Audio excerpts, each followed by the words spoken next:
of the third Committee on Energy, a policy dialogue on the phase out of coal in the Asia Pacific region. So my name is Michael Williamson. I work in the Energy Division of ESCAP, and I'll be guiding this process over the next 1.5 hours. So as I said at the outset, a very big thank you to you for sparing your time and your expertise to this process. I should also say it is not an effort solely by ESCAP. I should also really acknowledge the contribution of other UN colleagues from UNFCCC, from the ILO, from UNEP, who are joining with ESCAP to work on an initiative known as the Issues-Based Coalition on the phase out of coal in the Asia Pacific region. So we're going to hear from a number of different speakers today on this very large and very thorny topic about the phase out of coal. But without too much further ado, to keep us to time, I would like to turn to Mr. Hongpeng Liu, who's the director of the ESCAP Energy Division, for his welcome remarks. So over to you, Hongpeng, you have the floor. Thank you, Michael. Distinguished participants, colleagues, ladies and gentlemen, it's a pleasure to open this policy dialogue on the important topic of the phase out of coal held on the sidelines of this year's Committee on Energy. Thank you for joining this multi-stakeholders policy dialogue, and we look forward to hearing your perspectives of how our region can navigate a pathway away from coal dependency. We hope that this can be one of many regional dialogues, especially this year in the run-up to the much-awaited COP26 Climate Summit in Glasgow. An eventual exit from coal power is a key element of the transition to a zero carbon emissions for the energy system. Climate science is clear. Coal needs to be phased out by 2040 if we are to ensure the global climate system stays within safe limit. The UN Secretary General has challenged the member states to prioritize this, including by halting the construction of new coal-fired power plant stations by 2020. This conversation on coal is especially significant in this region. The level of planned new coal capacity in the Asia Pacific accounts for 94% of the world's total planned capacity. If we build all these plants, we stand no chance to stay within 2 degrees of warming set out in the Paris Agreement. At the Asia Pacific level, the UN systems has formed a regional task force, the Issue-Based Coalition, or IBC, on climate mitigation and air pollution.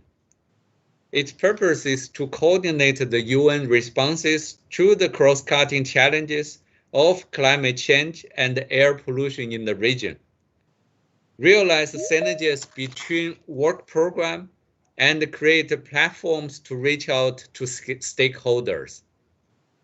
One of its objectives is to accelerating the phase down of coal in Asia Pacific countries. For this purpose, ESCAP, UNEP, ILO, and the UNFCCC are bringing together their capacities on energy, climate change, regional cooperation, and just transition. In this effort, we are focused on a two-pronged strategy, creating political momentum and identify technical solutions will be used to enable the coal phase down. We also have already begun working at the national level with the UN country teams, national government, and the stakeholders to create a dialogue and bringing regional knowledge and best practices to address these challenges. As part of this effort, today we will be launching the report commissioned by ESCAP titled Coal Phase Out and Energy Transition Pathways for Asia and the Pacific. This report was developed to provide insight into how this region can transit away from coal to a renewable energy-based efficient energy system compatible with the Paris Agreement and the Sustainable Development Goals. As this report notes, the growing cost competitiveness of renewable energy gives us optimism that a move away from coal does not come at a high economic cost, but may provide a more cost-effective pathway to meet our future energy needs. How the ongoing COVID-19 crisis will affect the transition away from coal is still being evaluated by experts across the region. We see some opportunities for energy transition that the region can capitalize on it, particularly in the green stimulus to recover from the economic downturn while building the clean energy infrastructure we need to replace coal. We are keen to hear your experts' view and opinions on how the countries of this region can tackle this generational challenge and navigate the many pitfalls and trade-offs. Thank you for taking part in this dialogue, and I hand back the floor to Michael. Thank you very much, all experts. Thank you. Thank you very much, Hongping, for that scene setting. So what you said about COP26 in Glasgow is a nice entry point to our next speaker, because we have a video message from His Excellency Ambassador Ken O'Flaherty of the United Kingdom. He is the Regional Ambassador for Asia Pacific and South Asia for the COP26 Climate Summit, a very important summit on our calendars coming up at the end of the year. So because it's very early morning in Britain, he couldn't join us in person, but we do have this video message from him. So I'd like to ask my colleagues to play the video message for us. Thank you. Hello, I'm delighted to have the opportunity to offer some introductory remarks on COP26 and the UK's plans around the global energy transition under our presidency at this important event on the coal phase-out in the Asia-Pacific region, graciously convened by our partners at UN ESCAP. In Glasgow this November, world leaders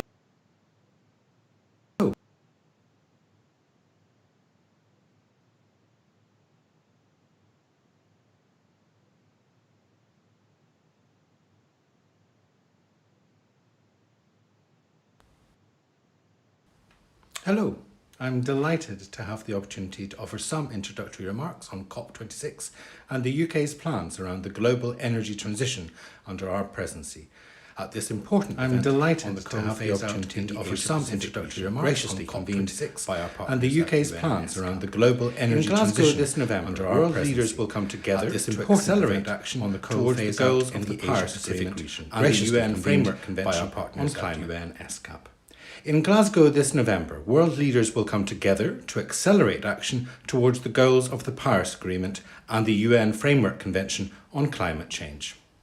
2020 saw considerable progress on global efforts to tackle climate change, culminating in 75 leaders making ambitious new commitments at the Climate Ambition Summit in December. I was delighted to see countries across the Asia-Pacific region leading the way with net zero targets established by China, Japan, South Korea, Singapore, Laos, Nepal and the Maldives. But there's much further to do in 2021. The challenge facing us is clear. Without urgent action, we will not keep climate change to 1.5 or even 2 degrees Celsius, and the consequences for population worldwide of such a failure will be dire. The global transition to clean energy is particularly important to achieving our collective climate goals, and it's a key focus of our presidency of COP26. The IEA has assessed that to meet the goals of the Paris Agreement, the global transition to clean power needs to progress 6 times faster than at present. Our energy campaign is particularly vital in the Asia-Pacific region, given its role as the driver of the global economy and the large pipeline of fossil fuel, and particularly coal, projects in the region, but also because of the many benefits that a transition to clean energy can offer. Clean power is a growth industry. Governments that invest now will be positioning their economies in a booming industrial sector. They'll also be supporting jobs. IRENA reports that boosting investment in renewables would increase jobs in the sector to 42 million globally by 2050, so 4 times more than today. And this investment plan would result in 7 million more jobs economy-wide than under the current trajectory, even if we factor in losses in fossil fuel jobs. Clean power is also good for public health. There's more than 800,000 deaths every year globally from the pollution generated by burning coal. But important as the arguments on the benefits for growth, employment and health are, there's one even more powerful argument for accelerating the energy transition. And that argument is cost. The cost of renewable energy and storage has dramatically fallen over the last few years. Solar and wind are already cheaper than coal power in most countries worldwide. Carbon Tracker has assessed that very soon, perhaps as early as this year for some countries, it will become cheaper to build new renewable energy facilities than to run existing coal plants. So countries that proceed with plans to build new coal plants run the risk, or indeed the certainty, of creating stranded assets for the future. So it's no surprise that investors are already changing their posture and are avoiding new investments in coal. Coal is now a doomed increased over 40 times in a year. And wishes us fruitful dialogue to see how this important topic could be addressed. As Director Hong Peng mentioned, it is a very critical issue for Asia Pacific because a number of countries in this part of the world are very vulnerable to climate change. And it is important that we all collectively address this particular issue. The Paris Agreement goal, if it has to be reached, and we have to have some chance of limiting the warming to 1.5 degrees, the net emissions in the country need to get to net zero by 2050, and which, as Director Hong Peng mentioned, implies that coal power use by 2040 needs to be phased out, and that's a big challenge. But it has a huge economic benefit from avoided costs of adaptation for the region. To look at a bit, what I will do is I'll give a bit of a background of coal use just to kind of provide the context before I hand over to Michael for running you through the rest of the agenda. If you look at Asia Pacific, on the one side, we're very happy to be in a region which is the economically fastest growing region. But that also means that the GHG emissions are growing at a fair clip. It accounts for almost 60% of the global CO2 emission. So the key to the problem, to the challenge is all the countries, but specifically Asia Pacific. Now, within that particular spectrum, if you look at coal use, coal has a significant share of emissions in Asia Pacific. It accounts for 80% of the world's coal consumption, so this region. Though the demand is very unevenly distributed, with China and India being the main countries consuming coal, but coal is use is quite widespread in the region. The region also accounts for 76% of the current global coal power capacity. And this has significantly increased as the power plant capacities in other parts of the world, especially the developed countries, have slowly shut down with no new coal power plants on the horizon. If one looks at the current plans of Asia Pacific, there is an expected pipeline of 500 gigawatts, and that's a very significant capacity which would be added. And if this capacity is added with a lifespan of about 40 years of a coal power plant, you can see that how challenging it would be to be able to have a fighting chance of limiting the increase of temperature to 1.5 degrees. Not just to kind of harp on the bad news, the good news is that a coal-based power share in the region has actually stabilized over the last decade. So if you see, it's been hovering around 50%. Plus, the share of renewable energy actually is growing. If you look at the renewable energy plans of the countries in the region, and we had an excellent presentations on the state of SDG 7 from colleagues from ESCAP. You see quite ambitious plans on renewable energy in the countries. And the share of renewable energy is going into 2030 and 2050 would significantly increase, further reducing the share of coal power. But nonetheless, the worrying part still is that coal power would continue, if one looks at the current plans, to be playing an important role still in the electricity sector. This including the other challenges that a number of countries in the region have indigenous coal deposits.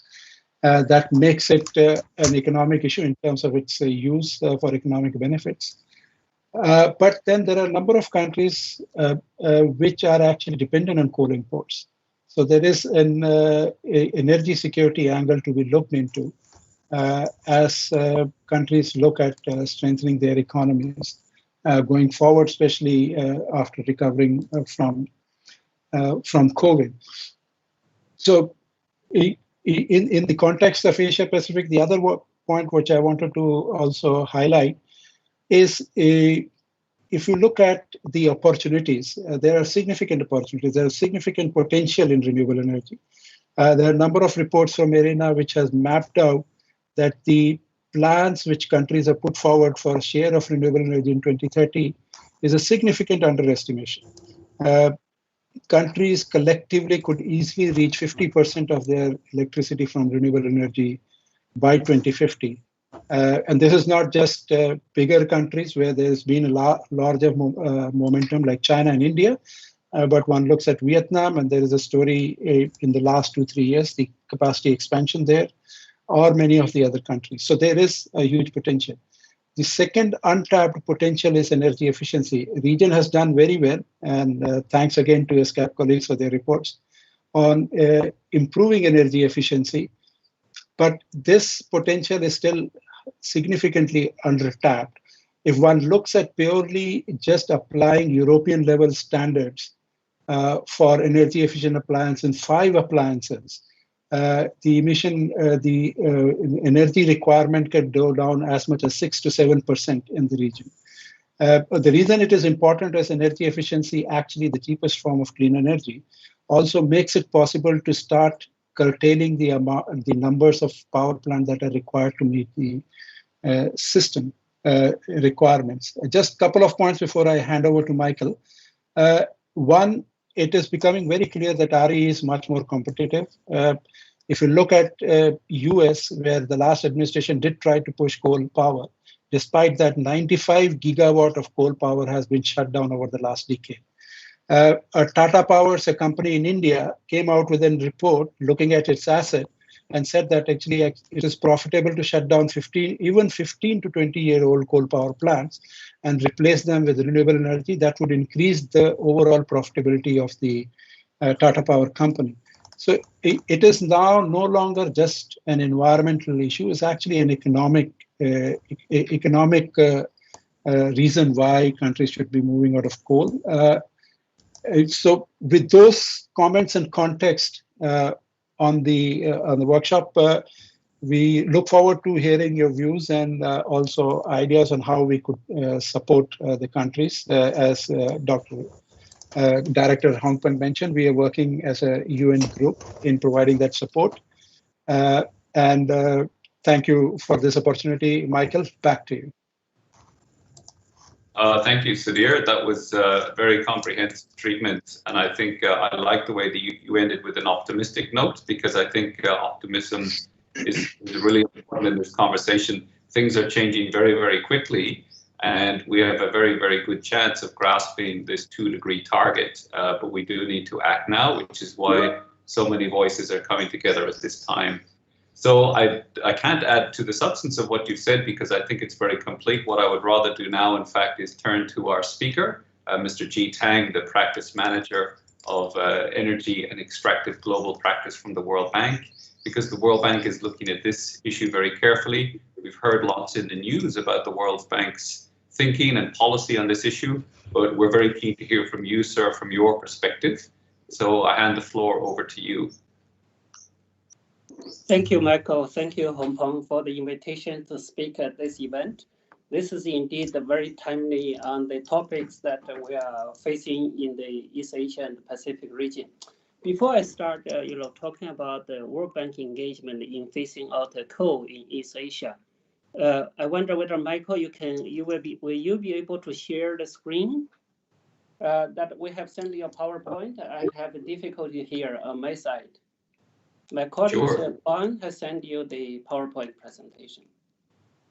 Okay, I've actually enabled your colleagues to be a speaker. If any of we could see it before actually, so maybe one of your colleagues was sharing it, but whoever was sharing it, they could share it again. Otherwise, we'll find it.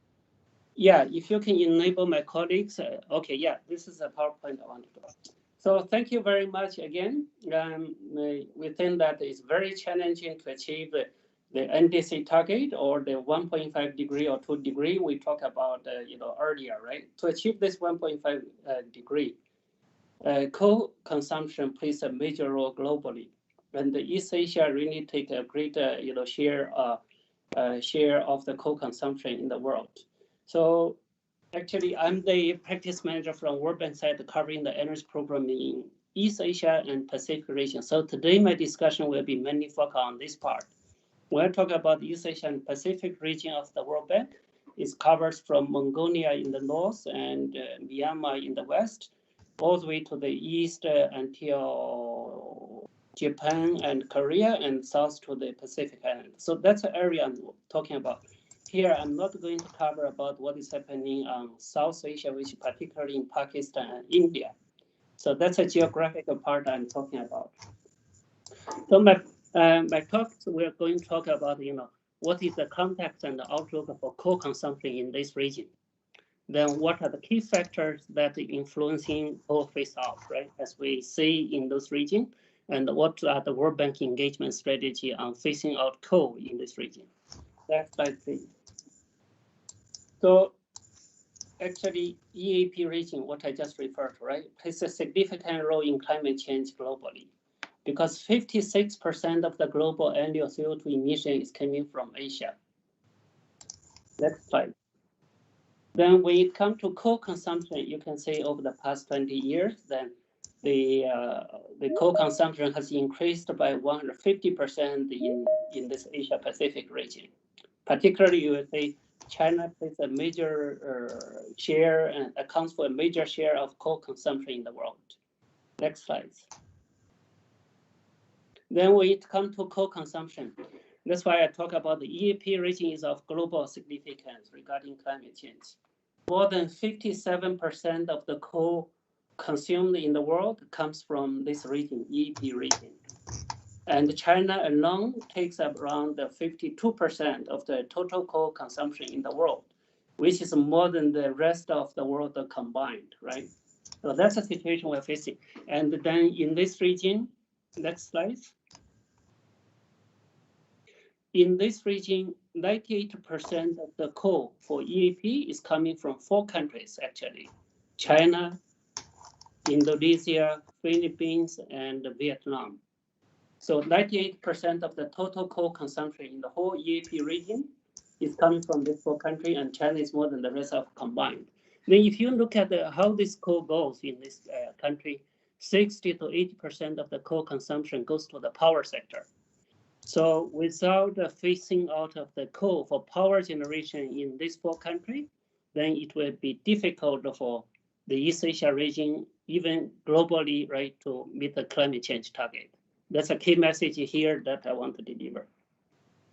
Then if you look about, phasing out the coal, even for power generation, right, we see the East Asia region, basically you need to take a 3-stage of kind of transition.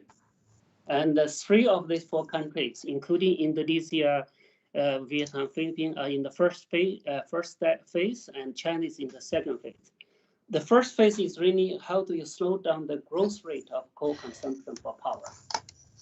Not even talking about the cap the coal consumption, right? Then the second stage is really to stabilize the coal consumption for power, and then you maybe move to the third stage to bend down the curve and phasing out the coal consumption for power.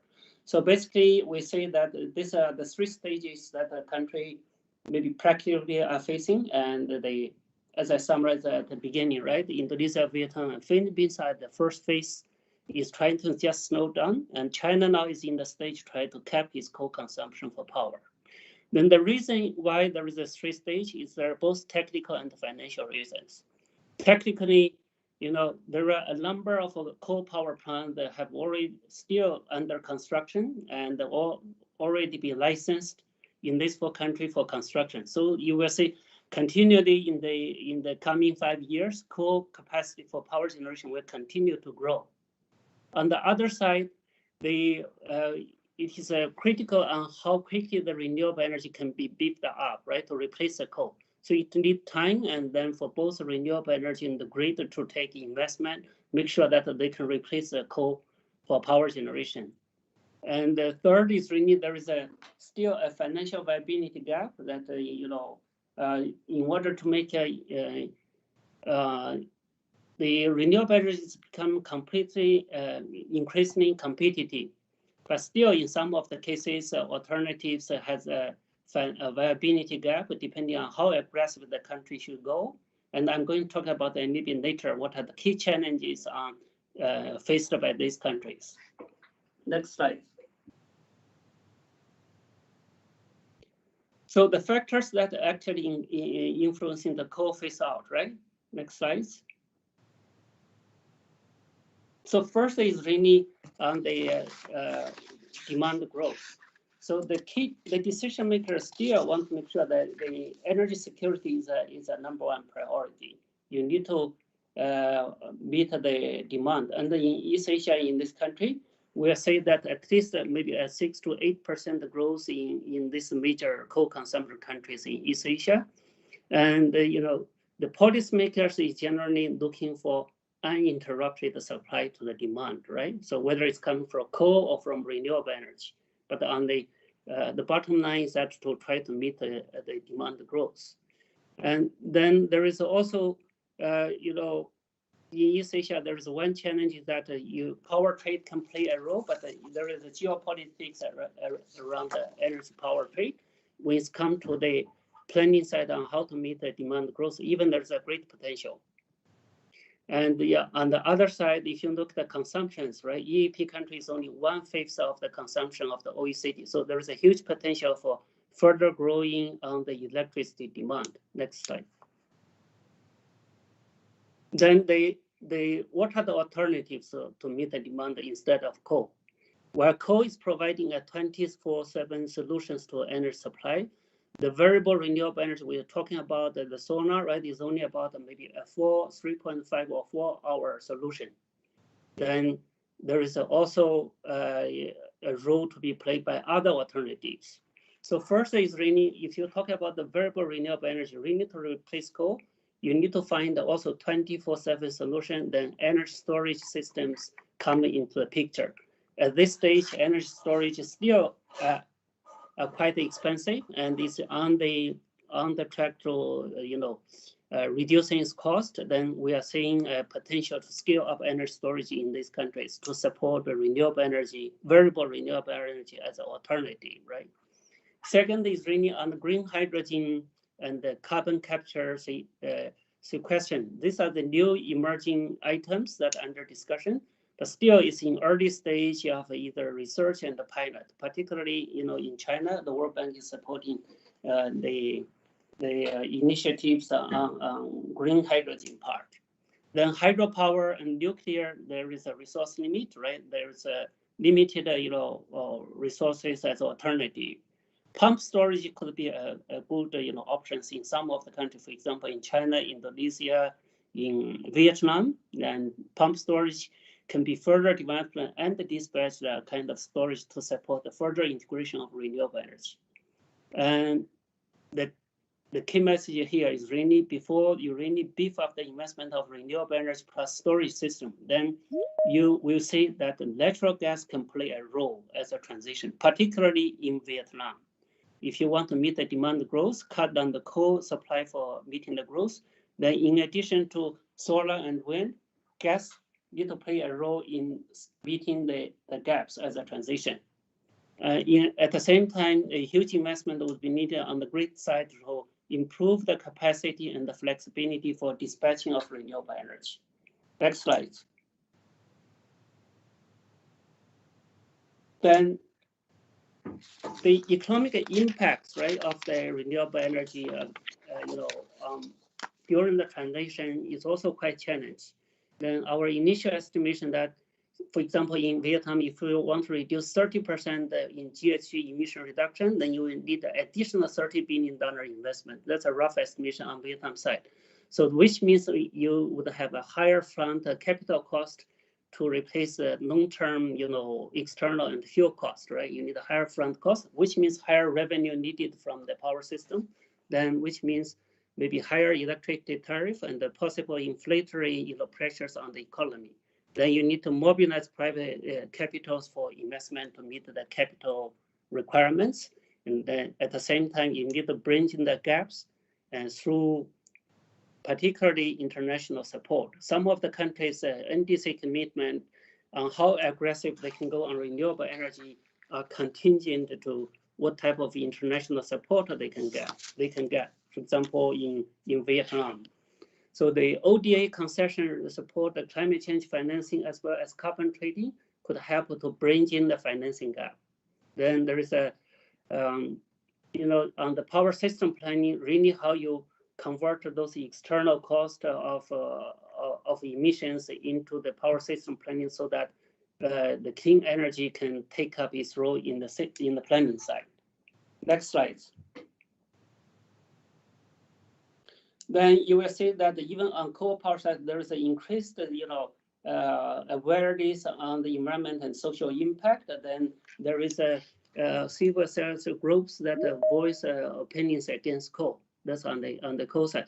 But also on the other side, particularly on coal production regions in China and Indonesia, you see there is a challenges of just a transition away from coal, particularly on the impacts on coal mine closure, right? Reducing the production side. What are the economic, social, and the environmental impacts, particularly on revenues, macro fiscal revenues on jobs and on social services in those regions. So these are the challenges that we are facing. Next slides. Then you see that's an NDC commitment by these 4 major countries as we are talking. Even the different country has a different NDC, but on the other side, you see that the government actually has a plan. I would like to draw your attention to the right side table, right? You will see that in all these 4 countries, the coal consumption is increasing dramatically. Maybe China has stabilized its coal consumption and it was peaked in 2013. And since that time, the coal consumption is declining. But in the other countries, right, it's even doubled or tripled in the other 3 countries. And the forward-looking, all these countries still have a number of coal power capacity under debate, under current discussion. Then the challenge for us is how to slow down this kind of addition of coal power generation capacity. Next slide. Then what are the World Bank engagements? Given these challenges we're facing, what is our engagement? Basically, the World Bank engagement is energy transition and phasing out stay as a core of our energy program in all the East Asia and the Pacific regions. And particularly, we are focusing on these 4 countries because, as I mentioned, 98% of the coal consumption in the whole region is coming from these 4 countries, and 60 to 80% of the coal consumption is for power. So our engagement in these 4 countries is focused on first on how to reduce coal consumptions in the energy sector. Then the other pillar we are working on is how to even at the same time to facilitate the phasing out of coal. You also need to work on the reduction side, how to reduce the coal production through a just transition for all. This is a particular initiative that the World Bank worked with international donors and the communities on phasing out coal, right, at the international level. So first on coal consumption, what we're doing basically is 2 parts. First is an analytical work on what are the possible options. to push the boundaries for coal consumption reduction in all these 4 countries. So we're doing the macroeconomic modeling and the power system modeling to see to what extent the coal capacity can be reduced, and that formulate a kind of basic analytical work for our policy dialogue with decision makers in all these countries, and also guiding the World Bank investment, particularly on the policy reforms, right? On how to achieve, how to be more aggressive on coal consumption side. At the same time, linked to coal consumption is really the subsidy and the pricing mechanism. How do you really capture the external cost? Make sure that the renewable energy financially can become more competitive compared with coal. Then, as I mentioned earlier, we see gas can play a transition role, particularly in Vietnam. So we're also studying on how to make sure that the gas as a transitional fuel can kicks in and fill in the gap if you want to have a more aggressive reduction on the coal side. Then at the same time, the World Bank is also engaging in decarbonization of the energy use in transport sector, given the emerging, fast growth of e-mobility, electrification on the transport sector side, right? So we are working on the studies on how to make sure that the energy use in the transport can also be decarbonized. On the production side, basically, we are working on coal mine closure, particularly assessing what are the macroeconomic, social, and environmental impacts associated with the coal mine closure. And at the same time, then what would be to decommission and repurposing of the existing assets, for example, retiring of the existing coal power plant and the repurposing coal power plant assets for other uses. Next slide. That's on the analytical work side. Mr. Tang, would you be able to wrap up in, say, 1 or 2 minutes, just in terms of time? Okay, so I'll wrap up very quickly. So our investment also is focusing on forming this macroeconomic study. Then our investment engagement is basically policy lending on making the government, Chinese government and other government to commit on a coal phasing out pathway and target. At the same time, we provide the investment on supporting alternatives, to scale up the alternative, including variable renewable energy, energy efficiency, gas, cross-border power trade, and to replace the coal. On the energy transition side, we are working with the Chinese and the Indian government on particularly piloting the coal mine closure and to test the just transition to address the macroeconomic, social, and environmental impacts. And also we are doing the piloting on repurposing and decommissioning the existing assets. So that is our major focus of lending operation, including in the next 2 or 3 years. You see hundreds of $millions are going to be put in this area. So that's a World Bank support. So I conclude here. Thank you very much. Thank you very much, Mr. Tang. I was so reluctant to break into your presentation because I found it very interesting. There was some very good frameworks there, and it's good to know that you have this level of work going on in the World Bank. We did allocate a little bit of time for questions. While we are a bit over time, would anybody like to raise questions? And maybe while you're thinking about a question, I could perhaps read one out from Mr. Namaz Musafar. He says about long-term electricity expansion plans. At least until 2040, there are significant coal share, despite zero emission talks. How can cleaner coal technologies be deployed and the transition to decarbonization? Mr. Tang, you touched a little bit on clean coal technologies.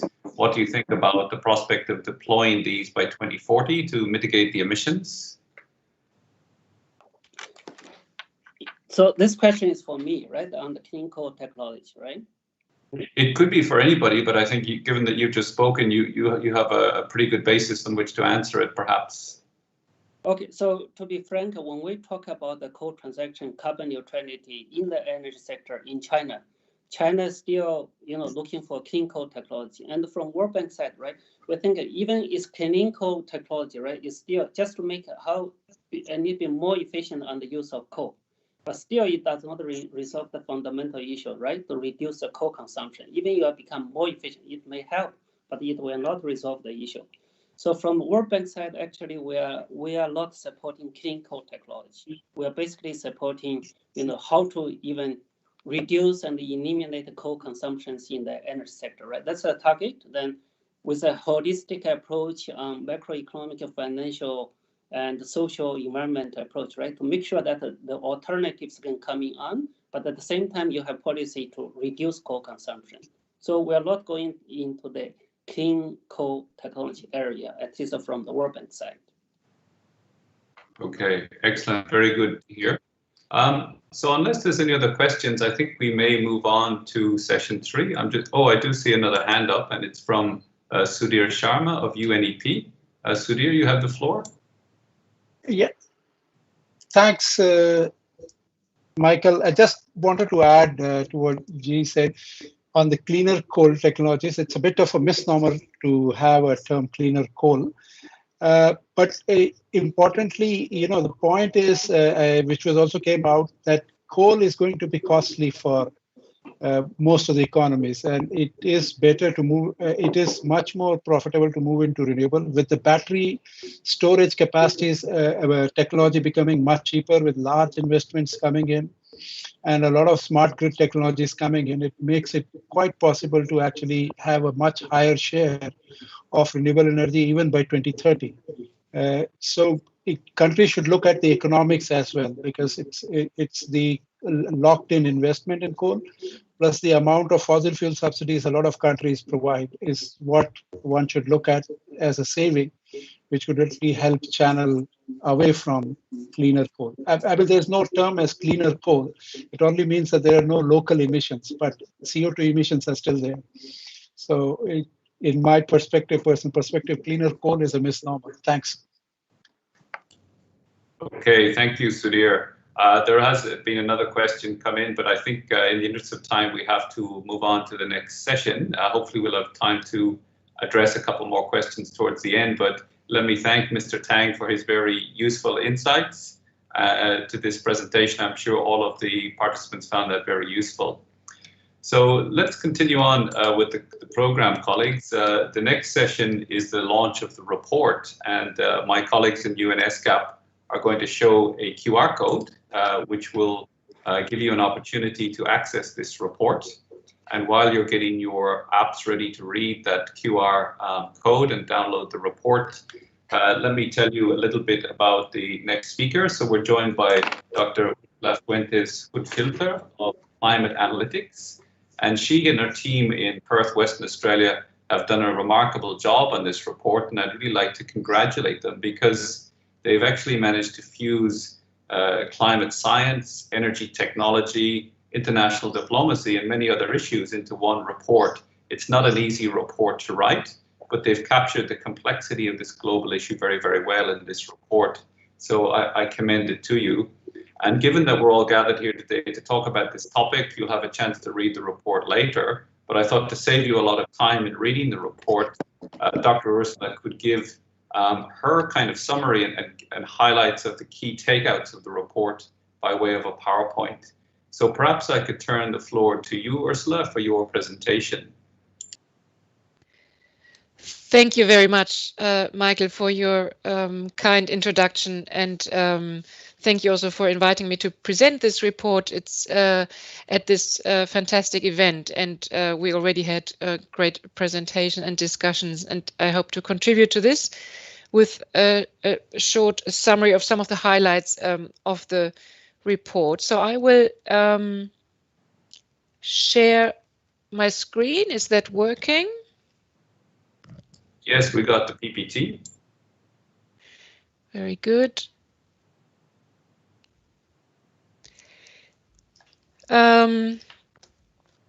Yes, so I will present some of the highlights of the report, starting, and we've already heard and seen quite a lot about how relevant this issue is for the Asia-Pacific countries, given they hold a very high share of coal-fired power generation. And so if you look at the global map, you see that countries with a very high share in terms of the percentage of the national electricity generation are located in the Asia Pacific. And it has also been highlighted how important really power generation is. Of course, global coal consumption is not only used for power, but 2/3 of it are consumed globally for electricity generation, and that has been a sector where it has also been increasing. Now, why is it so important to look at coal phase out? It is really the single most important step to bend global emissions fast enough and to keep the door open to achieve the Paris Agreement temperature goal of limiting global warming to 1.5. Even just limiting it to the former goal agreed earlier of 2 degrees C, we still need to peak emissions from coal generation and power very fast and reduce it fast and phase it out. So we have done this analysis at global and regional level based on an in-depth analysis of the pathways that underlie the IPCC assessment on how to achieve the Paris Agreement temperature limit and the implications of these. And from this, we have derived from this analysis that benchmark that has already been referred to in terms of the basis also for the UN initiative to phase out global coal use by 2040 for power generation. And what is very important is that we need really a peak that should have already happened by 2020, so no further increase in emissions from coal-fired power generation, and a rapid decrease to 80% below 2010 levels by 2030. And what you see in these pathways at regional level is that in many countries, this should be achieved earlier, given they are not expanding anymore or already starting to decrease, but their phase out needs to be achieved already around 2030, and this holds for the OECD countries also in this region, such as also for the EU and former Soviet Union countries. And what this refers to when we're talking about this benchmark is we're talking about the generation from coal, from what we call unabated coal without carbon capture and storage. But in practical terms, we see this really as a benchmark for generation from coal in general, because really there is no carbon capture and storage project operational in terms of in the power sector, linked to the power sector, and in particular not for coal. And because we need to achieve this transition so fast, carbon capture and storage is really not a solution for this sector. And if we look into the Asian countries, the non-OECD Asian countries, of course, as has been highlighted, there is a challenge. This is a very fast growing region, high economic growth and high development needs, of course. There's a high share of coal-fired power generation, and it's generally also relatively young in many countries in terms of the age of the coal fleet. And that means that there's a very high risk of stranded assets because of the long lifetime of this infrastructure that would lead to emissions long into the next decades, whereas these emissions would have to be reduced fast. And that means if you look at the generation, looking into current planned and announced coal-fired power generation, then the gap between the benchmark of what's consistent with the Paris Agreement and the current and planned generation is really very large for Asian countries. But the good news is that we have those alternatives and they are developing fast, and renewable energy is a technology where we're making a lot of progress in terms of the economics and also in terms of the opportunities for integrating larger and larger shares of variable renewable energy into the grids through investments into the grids and market design and coupling it with other sectors.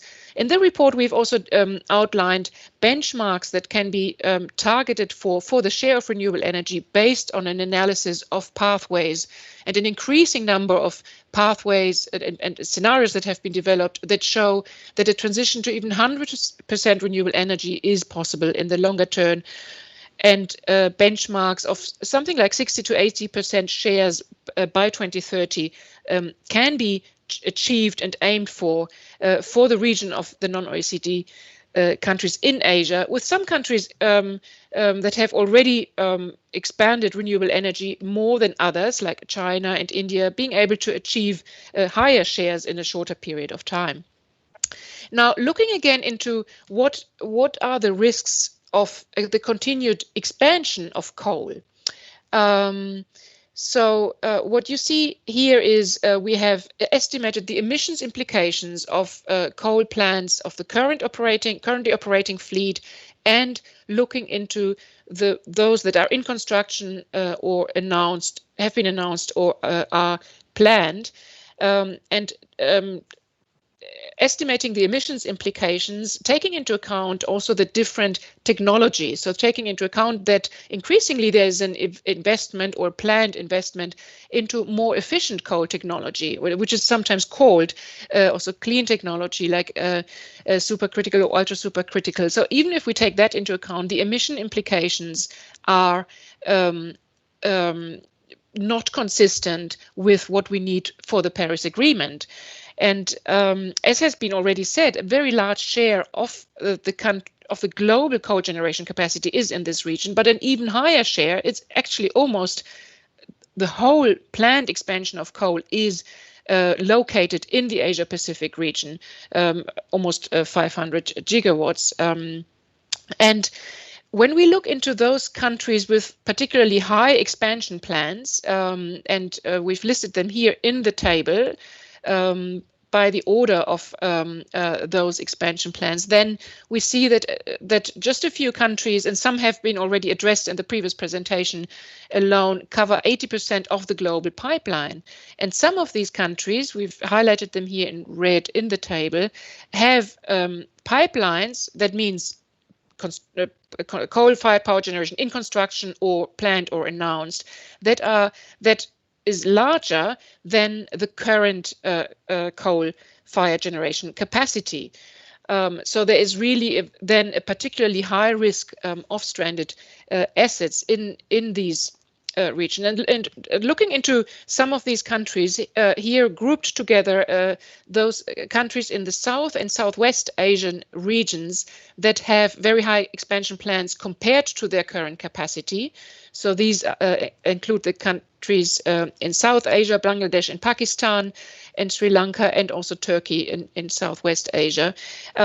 We see that they have a relatively young coal fleet, so that even the operating capacity would stay on for very long.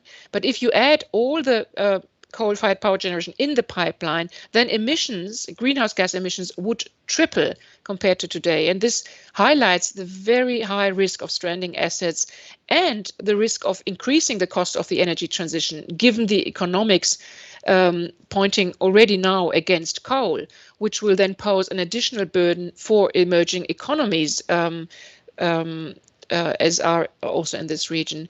Now, when we look into Southeast Asia, we have some of the countries that already have a relatively high share of coal and large volume of coal capacity, but also some continuing to expand, like Indonesia, or accelerate compared to current generation, like the Philippines and Vietnam and Cambodia. And here we also have a very high risk of stranding assets, given that already the operating capacity would lead to very high emissions, but the pipeline would mean these would more than double. Again, high risk and burden for these emerging economies from this risk. of course, the likelihood of all these planned coal-fired power generation is decreasing, and we've seen announcements that are encouraging that might lead to much of this not really happening. But there is already a risk even from the operating capacity. Now, we've looked in the report into the potential, in particular for renewable energy, to replace the existing and planned capacity and address the sustainable development needs of countries in this region in terms of growing demand, the need to provide access to and ensuring a secure and affordable supply of clean energy, and addressing employment needs, and of course the burden of air pollution. So what you see here is, at the global scale, put together different assessments that have been made here from IRENA and Lazar, and looking at recent projects for renewable energy and comparing the costs and the development and the fall in costs for key technologies, wind and solar, compared to fossil fuels, and in particular also compared to fossil fuels with carbon capture and storage, which would be the basis for comparing in terms of the need to reduce greenhouse gas emissions. And what we really see is a very clear trend in reducing costs for wind and solar, and they are really the competitive technologies, in particular solar, as has been also highlighted recently by the IEA. There are regional differences, but in fact, China and India are countries where the costs are at the very low end of the spectrum. And we are seeing also falling costs in other countries in the region that have had a higher cost previously, like, for example, in Southeast Asia and South Asia. And we can see the impact that clear policies can have in helping driving those costs down and attracting investments into this technology. And this is really the key. And what you see here is from a publication of colleagues from Climate Analytics, looking into analyzing the shift in investment that is needed to follow the pathways that are consistent with the Paris Agreement. So it is really about an increase in some of the region, an increase in overall investment, but very much a shift in investments away from fossil fuels into clean energy, in particular energy efficiency and renewable energy. And this also holds for the Asian region. And this, of course, is an opportunity when you look into the stimulus packages that countries are developing in order to address the pandemic and the economic crisis following from this. Then what we estimate as the need for these investments over the next years amounts to some 10% of the total pledged stimulus packages. So there's a huge opportunity to combine this and use some of this stimulus to address this need to shift investments. And just to highlight the importance, and Sudhir pointed at that, why is it so important to achieve the Paris Agreement, and why is it also important for this region? We have analyzed the impact of climate extremes and the benefits of achieving the Paris Agreement 1.5 limit in terms of the reduction of these climate extremes and the risks of extreme events such as heat waves, droughts, extreme precipitation and flooding, which are extremely important in this region, and also the GDP gains that can be achieved in the region and in some of the regions or sub-regions, for example, South and Southeast Asia, where the largest gains are expected in terms of the economic gain of achieving the Paris Agreement goal.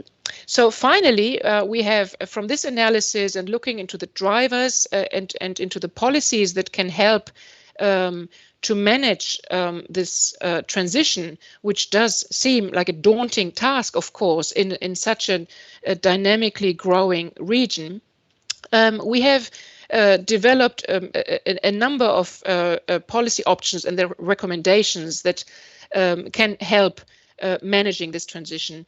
And first, so briefly talking through them, there is really a range of best practice policies that can be applied and where there is a lot of experience globally and also in the region.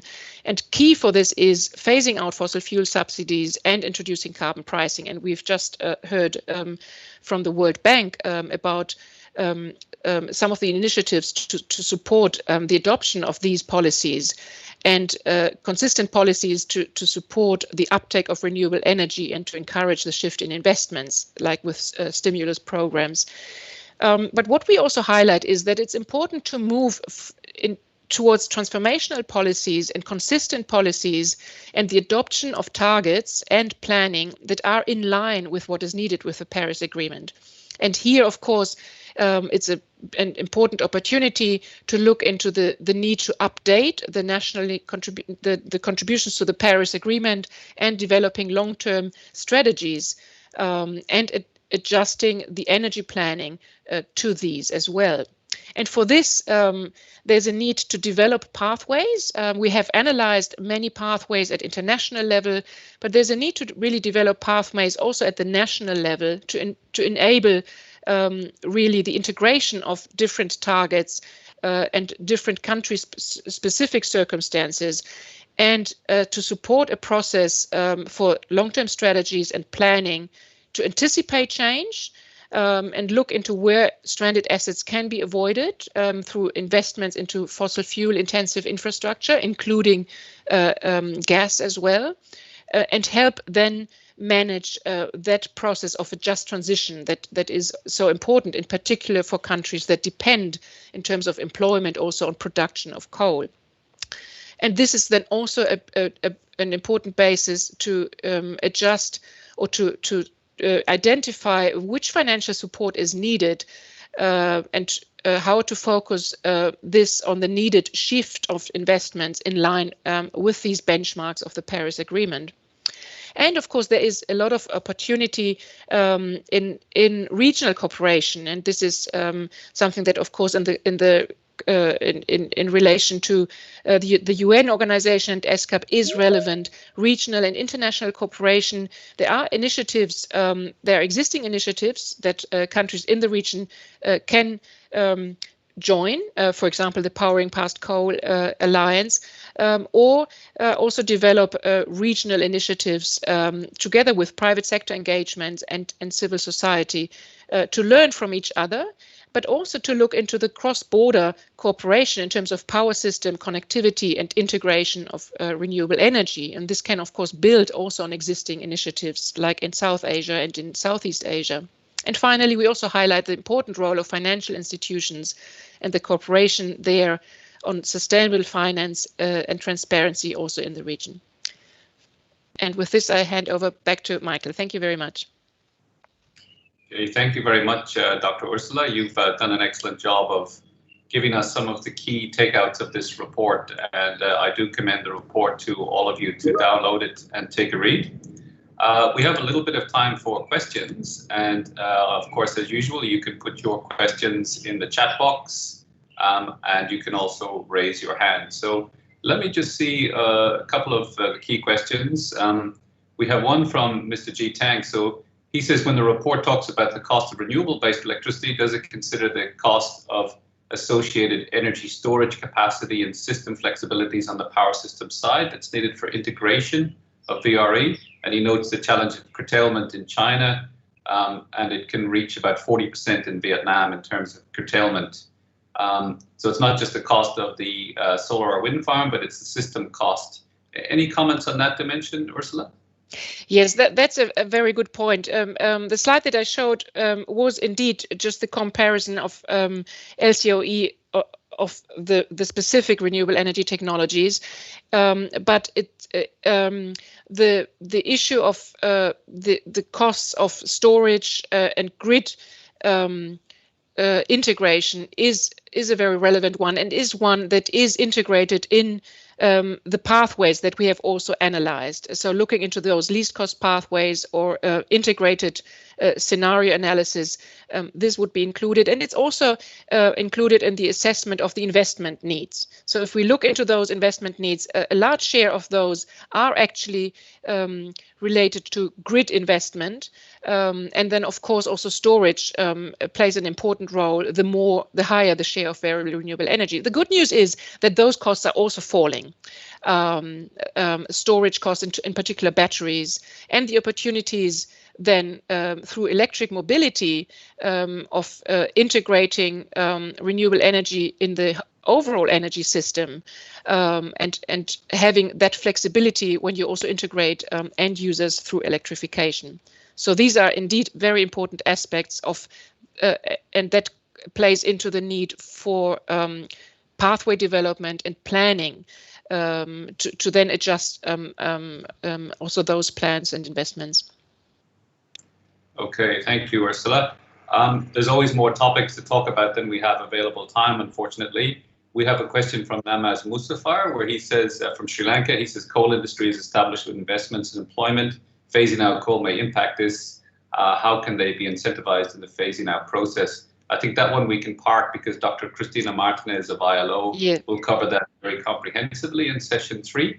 And Sudhir notes a study by McKinsey and Company for Vietnam saying that the overall system costs, including the grid strengthening of the batteries, will still result in savings over coal-based expansion.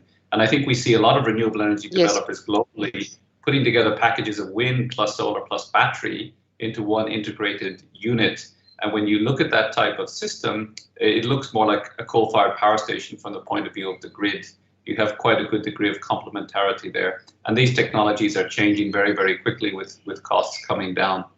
So I'm very sorry to have to conclude the discussion a bit earlier than we normally would have, because there's a lot to discuss and turn over there. But maybe we can move now to session 3, which is opportunities and challenges for coal phase out.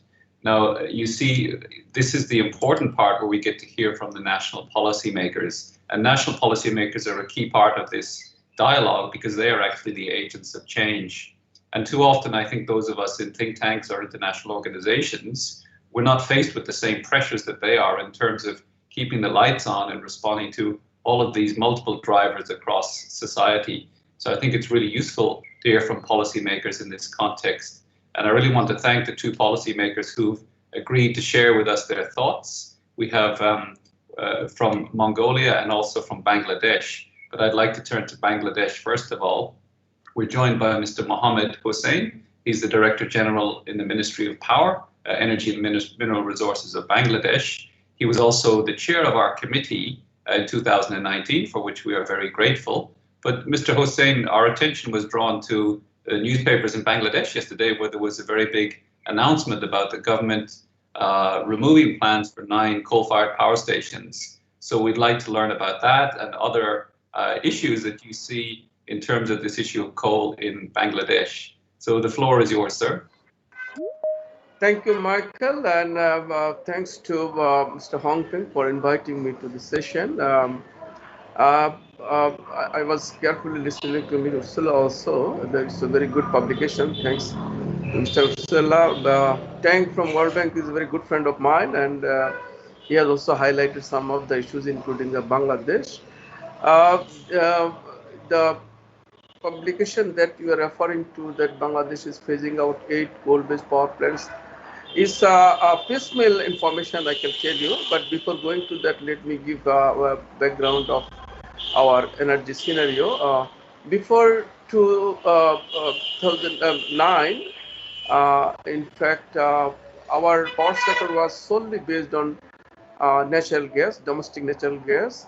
But sooner after, the domestic gas reserve was depleting very rapidly. And then in 2010 Power Master Plan, we have catered for 50% of our fuel mix from the coal, where we have planned for 60,000 megawatt by 2041, what means that 30,000 was supposed to be from coal. Because of the fact that, in fact, we have very few alternatives. If we look at the renewables, solar is a proven one, and you know that we have had a very commendable achievement in the solar. Bangladesh has installed 5.8 million solar home system for the off-grid people, which is the biggest program in the world. But due to the land constraint, we couldn't develop the grid-tied solar. So, but we, being a signatory of the Paris Agreement and a strong presence in all the COP, and you know that recently our honorable Prime Minister has become the chairperson of the Climate Vulnerable Group. So we are committed to reduce the carbon emission. With that, in fact, bedrock in our Power Master Plan 2016, we have already reduced this coal mix from 50,000 to 35, 50% to 35%. Um, uh, but the coal was in fact considered due to this economics, I mean the least cost option, because we have to consider particularly two things. One is the availability of the fuel and is affordability. We thought that coal was supposed to be a cost effective one, though we have a huge domestic reserve, but our honorable Prime Minister decided not to export this domestic coal reserve, considering this climate vulnerability as well as our food security. So the only option remains the import of the coal, and when we in fact go for the cost analysis of the imported coal-based generation, we found that even it is to some extent higher than our LNG, because our now, so LNG is being mixed with domestic gas and the price is lesser than the coal. So considering those, in fact, now we are reviewing our master plan, where we think that this 35% of our generation mix could further be reduced, where we can phase out some of the, or we can discard some of the plant coal-based power plants. It's not yet even, it could be more.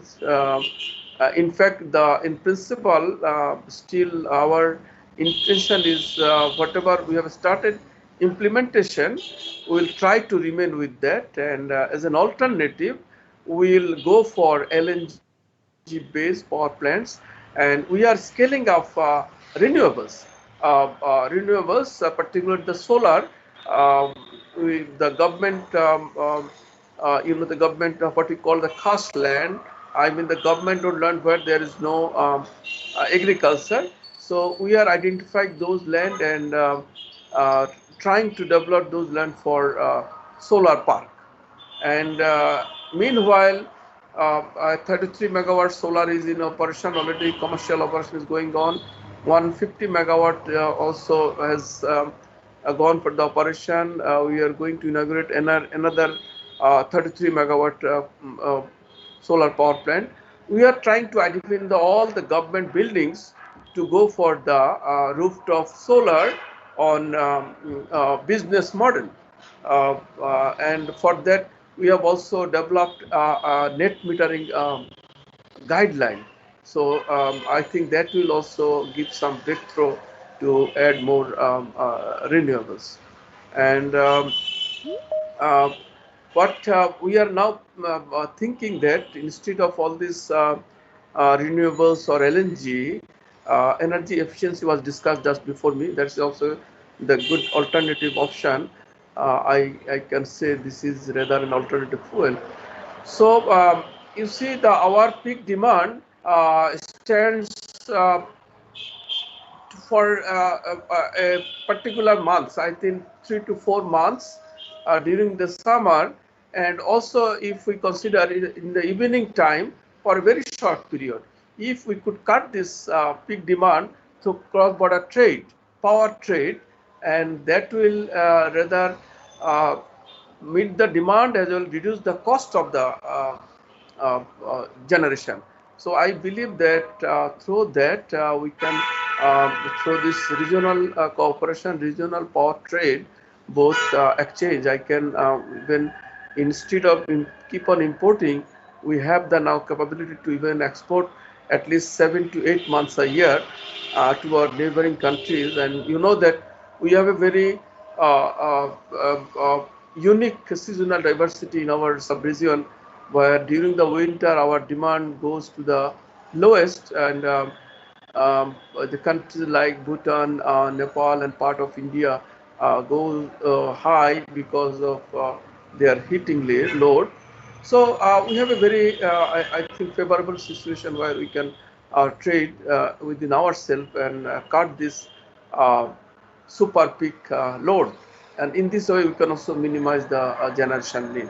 I think this is the way we think that we can tackle the situation by reducing our planned coal-based power plants, and which will be reflected, in fact, in our ongoing. We are further reviewing our master plan, and I think this will be reflected in our this master plan.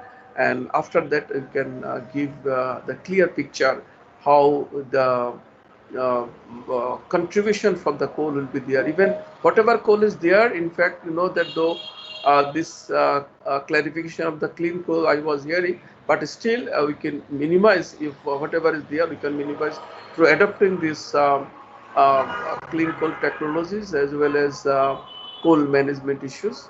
And this way, I think we can retain our emission within the limit. I think, having said that, as I know that you have a time overrun, so I can stop here. Thank you.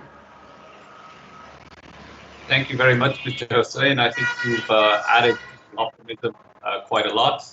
This is a very encouraging news from Bangladesh. So much as we'd like to dwell on this good news from Pakistan, I would like to turn to Mongolia and invite an old friend of ESCAP, Mr. Yeren Ulsi Baktamut, who from the Ministry of Energy, who is going to share with us the perspective of Mongolia. And I should say Mongolia is a very special country in this regard because it has enormous wind and solar resources. And as you know, it is a very geographically dispersed country. But I think Yeren is going to share with us how the government is looking at this possibility into the future with regards to cross-border, but also with regards to the phase out of coal. So Yeren, the floor is yours. Thank you, William.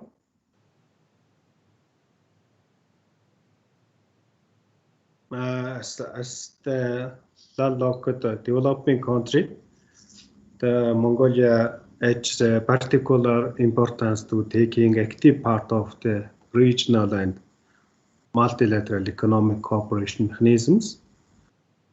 Therefore, we are view that developing regional cooperation and energy connectivity holds an important key role in improving the quality of life, strengthening national economies, which is in turn would lead to successful implementation of SDG, including SDG 7.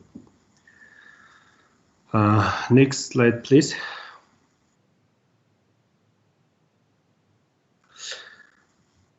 Currently, Mongolian power system usually dominated from the coal-fired power plants. Nowadays, almost 95% of electricity is generated from the coal. We have some cross-border interconnection with the two neighboring countries nowadays. So, Parliament of Mongolia adopted the Mongolia Sustainable Development Vision in 2013. So under this vision, Mongolia set goals to create a competitive multi-pillar accessible economy, as well as to preserve sustainable environment, reduce climate change impacts, and make other adaptation in accordance to development features of the country. In 2015, the government adopted the state policy documents on energy and green development. It clearly identified the roadmap for short and mid-term energy sector development, has set an ambitious goal to increase renewable with the national energy mix up to 20% by 2023 and 30% by 2030. So even though we almost reached now the share of the renewable is in the case of the installed capacity, our renewable shares almost reached the 30% by now. Next slide, please.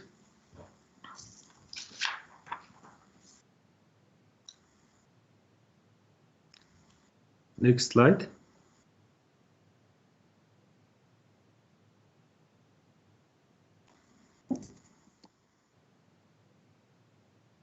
As the country of abundant natural resource, especially in the field of energy, we have huge resource in our southern part of the country is the Gobi area.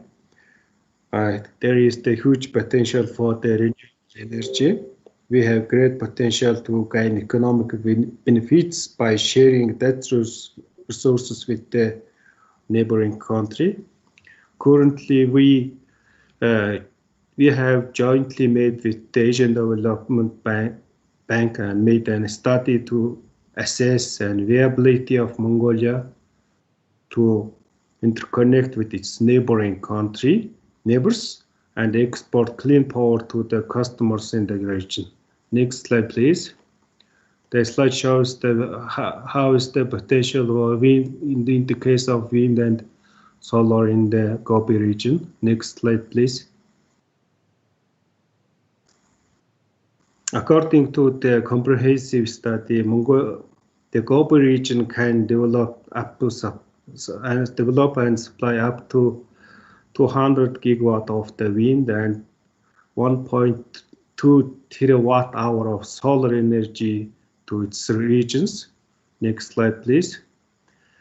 With the systematic enhancement of the national power grids and development of the high voltage DC connection through the cross-border interconnections, the study estimates that up to 100 gigawatts of clean and low-cost power can be exported from that Gobi region to the neighboring country.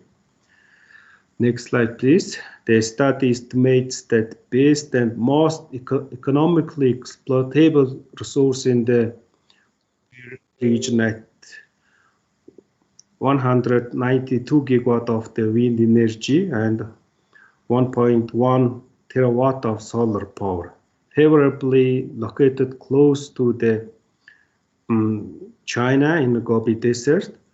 The total size of Mongolia's exploitable renewable energy resource for exploitation is the 1.3 terawatt. Such significant resource potential presents almost 52% of the 2016 Northeast Asia's whole electricity demand. Also, 37% of the Northeast Asian demand forecast by 2036. It's some findings our study recently. Thank you for your attention. Best wishes to all the participants in the session. Thank you. Thank you very much, Jeroen. You've continued the theme of optimism. I think this would be a remarkable achievement if the government of Mongolia can implement this type of system. And not only would it decarbonize Mongolia, of course, but it would play a large role in decarbonizing the greater sub-region and contributing to the Paris climate change targets. Colleagues, we are a little bit pressed for time, but we have one more speaker, and it's always unfair on the last speaker because they get squeezed for time. But my colleague from ILO, Dr. Christina Martinez, is on standby. She's going to tell us a little bit about how we ensure the just transition in this process. She will explain more about this concept. And Christina, if you could keep it a little bit less than 10 minutes, because if we run too late, we'll run into the committee session, and I may not have a job on Monday. So I really hope we can meet the time. But over to you. The floor is yours. Thank you very much, Michael. Thank you, Chair, and wonderful discussion, contributions. So congratulations to everybody that has been contributing here, and particularly the two country contributions from Mongolia and from Bangladesh. Excellent. So we have to ensure a just transition. How are we going to do this? And I just want to send a message from our Director General of the International Labour Organization about the potential for creation of jobs that are decent. And even when we know it's going to be dislocation with some of the jobs, with some of the businesses, with some of the infrastructure built for the area of carbon, we can manage this. It's a process that is not unmanageable, and this is the message that we want to give here. Why we need to focus on the just transition? Well, we want to create jobs, and also good jobs, so we want green jobs. We want social justice.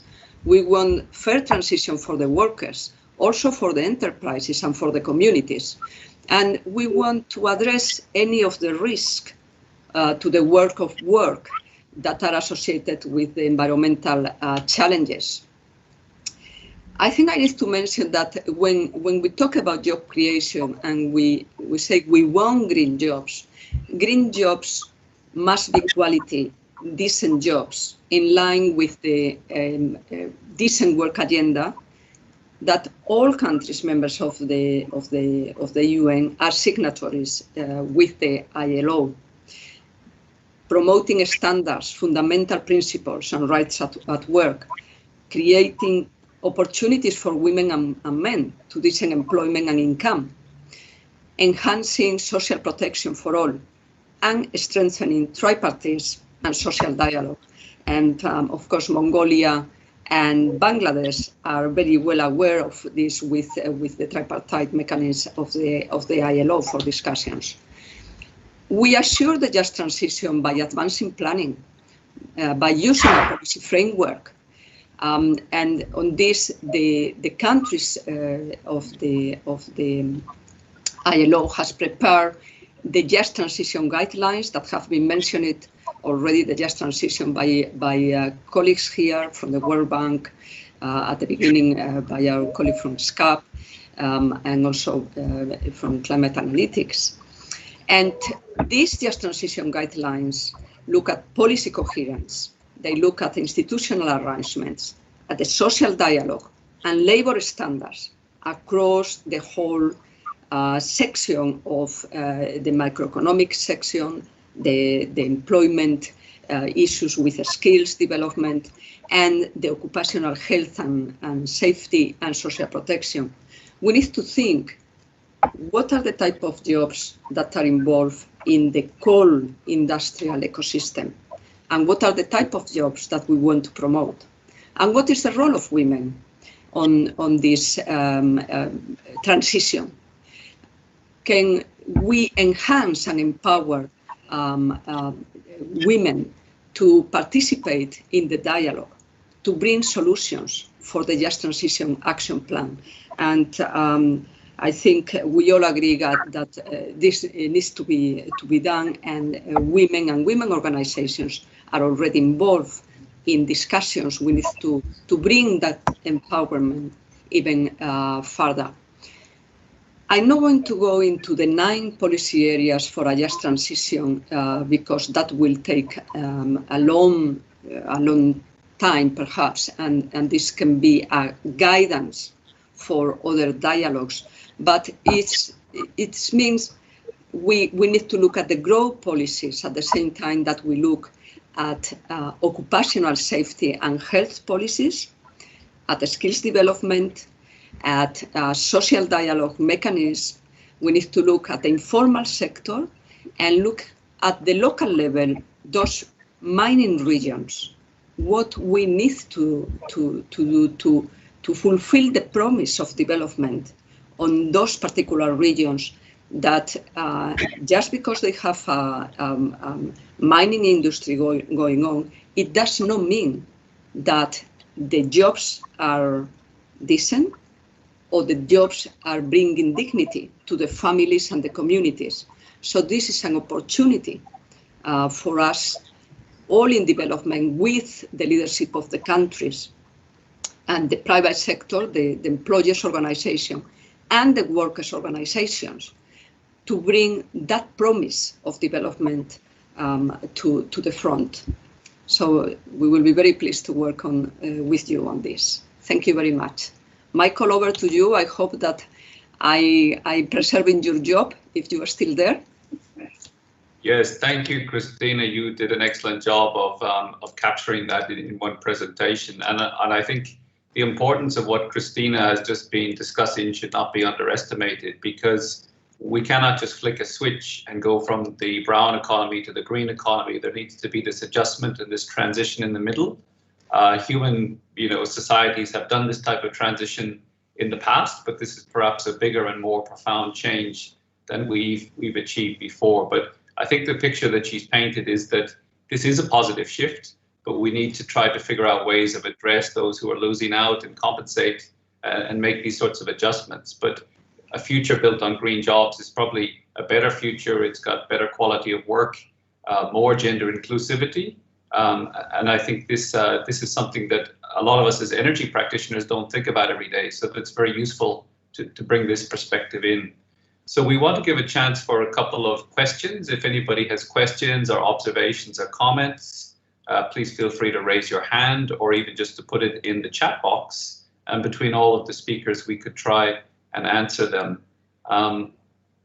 I do see some questions from before, so if you allow me, I'll just pick up a few of the previous questions. We had Dr. Tanya Urmi ask about the net metering in Bangladesh. I don't know if Mr. Hossain is still online, but Dr. Urmi would like to know if the guidelines are available for net metering. So maybe Mr. Hossain. Yeah, Michael, I'm available. I think, can you hear me, Michael? Yes, very loud and clear, thank you. Okay. The net metering is available in our website. We can visit our website, the Power Cells website, as well as our Power Division's website. So I think that is available. Excellent, thank you. The next question I'd like to go to is from Mr. Ji Tang. His question is, coal consumption in Mongolia's energy sector is also driven by heating through combined heat and power generation, particularly in Ulaanbaatar. What is the government's vision for alternatives to coal for heating in Mongolia? And what policy and plan is there for the accurate development? So this is a question from Mr. Yerin, if he's able to take it, about all of these combined heat and power systems in Mongolia. How do we keep this heating supply going in a future where we phase out coal?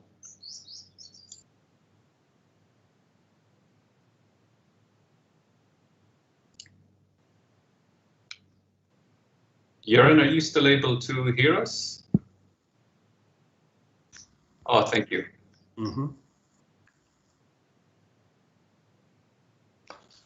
Yes, nowadays our power system dominated by the coal-fired combined heat and power plants, especially in the cities, because of the cold and harsh winter of the Mongolia. So even though that winter situation, climate situation, we are aiming to improve the share of the renewables in the country because of its rich source of the solar and wind. So now, in the case of the installed capacity, we almost reached the share of the renewable reached to the 20% of total generation capacity. But we are facing some challenges, especially the technical issue. For example, it's the power system flexibility issues we are facing now. So we are planning to planning to implement some battery storage technologies in the power systems, for example. So now we have in the tender purchase of the 80 megawatt capacity of the battery storage project is that under the tender purchase in Mongolia now. So in that technology will help us to smooth our power regime to maintain our system stability, for example. It's one of our planet projects to increase the share of the renewables.